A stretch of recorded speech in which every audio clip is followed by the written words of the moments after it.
peningkatan TBD tiap tahun itu masih itu kencang di Sumba. Apa penekanannya Pak untuk kedepannya melalui beberapa fasilitas pembangunan di rumah sakit yang ada di Sumba Pak? DBD ini setiap kali musim pergantian musim itu selalu naik.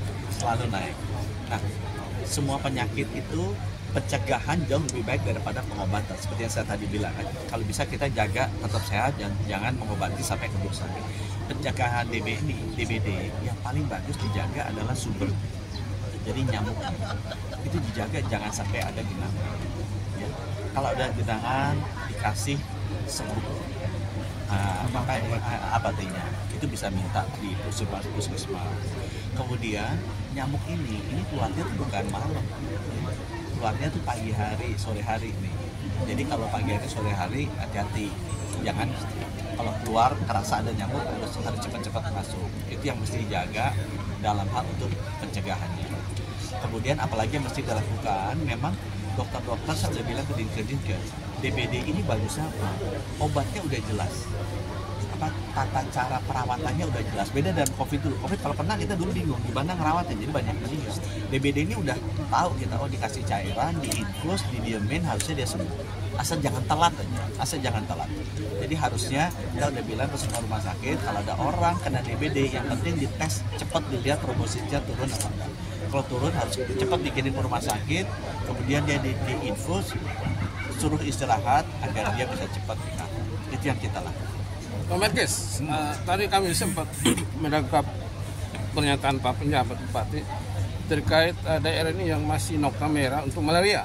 Bertahun-tahun belum teratasi di antara semua wilayah ini, SPD yang masih tertinggal, masih nokta merah. Mungkin perlu pemerintah pusat intervensi, atau Kementerian Kesehatan turun tangan atau seperti apa Pak? Malaria itu mirip sama DPD, cuma jenis nyamuknya lain. Gitu. Jadi emang ada penyakit yang dibawa oleh, ada penyakit yang memang karena manusia sendiri perilakunya membuat organ kita rusak, ada karena penyakit itu dibawa oleh binatang gitu ya. Nah ini kan dibawa oleh nyamuk. Jadi pertama itu pencegahannya sama dengan DBD. Jadi kalau bisa jangan kita bersentuhan dengan nyamuk, walaupun jenis nyamuknya ini lain nih, malaria ya, ini lebih banyak ke malam. Ya itu sebabnya kita harus pakai kelambu. Kalau ada air harus bisa disingkirkan supaya jangan kena air. Dan malaria ini lebih mematikan dari DBD. Jadi kalau udah kena itu dia lebih mematikan daripada DBD. Nah dia selain nyamuknya, malaria itu ada pencegahannya. Sekarang kita lagi coba di Papua. Jadi kita lagi ada satu obat yang kita lagi tebak supaya menghentikan penularan. Tapi sekarang kita lagi pilot project dulu di Papua. Cuma ini harus dilakukannya satu kotak sekaligus supaya bisa menghentikan penularan. Jadi semua orang di kota itu dikasih obat ini dan bisa minum selama 1 bulan. Obat ini kayak vaksin, mirip kayak vaksin. Jadi menghentikan penularan. Tapi harus serentak di sini. Karena kalau ada yang satu orang yang nggak minum, orang ini kan bisa menular, dia menjadi sumber untuk penularan ke orang lainnya. Cuman saya belum bisa ambil kesimpulan sekarang apakah ini efektif apa enggak.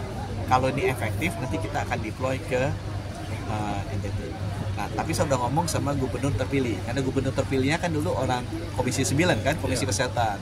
Beliau tuh udah update. Jadi beliau juga udah bilang, "Bud, kalau ini sukses nanti di Papua." Karena Papua yang paling tinggi kan sebenarnya Papua, bukan di sini yang paling tinggi malarianya. Itu nanti tolong segera diimplementasikan di ya. Buat